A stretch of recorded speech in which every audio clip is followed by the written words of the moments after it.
সব কিছুর অ্যান্সার দিতে হবে, যে তার খুনের পিছনে কোন উপদেষ্টারা দায়ী ছিল, তার খুনের পিছনে কোন নেতারা দায়ী ছিল, তার খুনের পিছনে কোন সংগঠন দায়ী ছিল, তার খুনের পিছনে কোন রাজনৈতিক দল দায়ী ছিল। শুধুমাত্র আওয়ামী লীগের দায় দিয়ে এই খুনকে এড়ানো যাবে না। এই একটা কথাই আমি আমার বর্তমান সরকার যে তারেক রহমান স্যারকে বলতে চাই, যে উনি যেন এই বিষয়টা একদম কঠোরভাবে দেখে। যে আমি বলবো এটা আপনার এই বিএনপির সর্বোচ্চ সফলতা হবে এটা, যে আমাদের ভাইয়ের ওনাদের ক্ষমতায় আসার 1 মাসও হয় নাই, অথচ সে আমাদের ভাইয়ের খুনিকে অ্যারেস্ট করে দৃষ্টান্তমূলক শাস্তি দিবে, এমনকি তার পিছনে কে কে ছিল সেটা বের করবে। তো আরেকটা কথা বলবো, সেটা হচ্ছে যে আমাদের বর্তমান যে রাষ্ট্রপতি চুপ্পু, তো ওনার বিষয়ে কি বলবো, ওনার যত বলবো কম হবে। উনি আওয়ামী লীগের কাল থেকে রাষ্ট্রপতির আসনে বসে আছে। যখন উনি বলল যে হাসিনা পদত্যাগ করার কোনো দালালীয় প্রমাণ আমার কাছে নাই, আমরা যখন লং মার্চ টু বঙ্গভবন দিলাম, আমরা যখন দুই নাইট স্টে করলাম, আমাদের তখন বর্তমান যেই উপদেষ্টারা ছিলেন, আমাদের ছাত্র উপদেষ্টাগুলো, তারা আমাদেরকে বুঝায় শুনে নিয়ে এসে সংবিধানের এত বড় একটা লিস্ট ছড়াই দিল। সংবিধান চেঞ্জ করা ছাড়া আমরা চুপ্পুকে ছড়াইতে পারবো না। তারপরে যখন আমাদের এই সংবিধান চেঞ্জ করার এই বিষয়গুলো চলে আসলো, তখনও গণভোট হইলো, তখন থেকে এখনো অব্দি চুপ্পু বসে আছে। তারপর চুপ্পু আমাদের তারপরের দিন রিপ্লাই দিল কি, আমি চুপ্পু রাস্তা থেকে রাষ্ট্রপতি হয়েছি। আমাকে কি আপনারা আমাদের কি রাস্তা থেকে রাষ্ট্রপতি হয়েছি? তো ওনার ভাষ্যমতে উনি আমাদেরকে বুঝাইলো যে উনি রাস্তার ছেলে ছিলেন, তারপর থেকে উনি রাষ্ট্রপতি হয়েছেন। তো উনি কোথায় গেছিলেন আমার দেখার বিষয় না।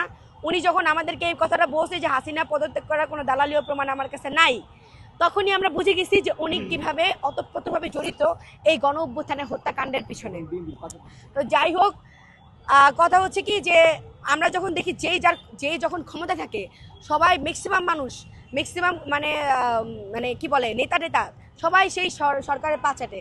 তো আমি চুপ্পুর বিষয়গুলো আমি এটাই বলবো যে ভাই, এটা হচ্ছে আমাদের ফল্ট ছিল যে আমরা শুধুমাত্র শেখ হাসিনাকে সরাইছি। আমাদের উচিত ছিল কি বড় বড় 3টা আসনের প্রত্যেকটা মানুষকে সরাই দেওয়া যারা আওয়ামী লীগের কালে ছিল। তো আমি আমাদের যেই বর্তমান সরকার, তাদের কাছে এটাও বলবো চুপ্পুর বিষয়গুলো দেখার জন্য। সেটা এখন বিএনপি খাস দাস হয়ে গেছে। বিএনপি খাস দালাল বলা যায়, দাস বলা যায়, বিএনপি ছাড়া কিছুই বুঝে না।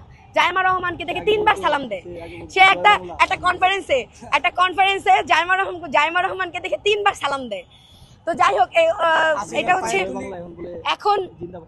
এখন আমি যে ইস্যুটা নিয়ে এখানে আসছি, একটা ইস্যু নিয়ে আসছি যে জনাব তারেক রহমানের প্রতি আমরা একদম কি বলবো, কৃতজ্ঞতার শেষ জানাতে পারতেছি না, যে উনি আমাদের এই 1 মাস হয় না ক্ষমতায় আসছে, তার মধ্যে উনি হাদির খুনিদের গ্রেফতার করছে। যদি উনি দেশে আনার পর এই খুনের পিছনে কারা কারা আছে, কে কে জড়িত, কে কে এই খুনের জন্য দায়ী, কত টাকার বিনিময়ে খুনটা হয়েছে, কতদিনের প্ল্যানিং এই খুনটা হয়েছে, তা বের করে তাকে জনসম্মুখে, তাদেরকে, শুধু তাকে না, শুধু ফয়সালকে না, তাদেরকে যারা খুনের সাথে জড়িত তাদেরকে জনসম্মুখে দৃষ্টান্তমূলক সর্বোচ্চ শাস্তি দেওয়া হয়। আর আমরা জানি দৃষ্টান্তমূলক সর্বোচ্চ শাস্তি হচ্ছে, ভাই কথাটা শেষ করতে দেন, জনসম্মুখে দৃষ্টান্তমূলক সর্বোচ্চ শাস্তি হচ্ছে মৃত্যুদণ্ড। তো এই কার্যক্রমটা যাতে আমাদের সবার সামনে, জনসম্মুখের সামনে সফলভাবে করা হয়, তার জন্য আমি জনাব তারেক রহমানের কাছে অনুরোধ করছি, আপনি দয়া করে এই বিষয়টা বাস্তবায়ন করেন, এমন আমাদের এই আকাঙ্ক্ষাটাকে আপনি পূরণ করেন, তাহলে আমাদের আর রাজপথে থাকা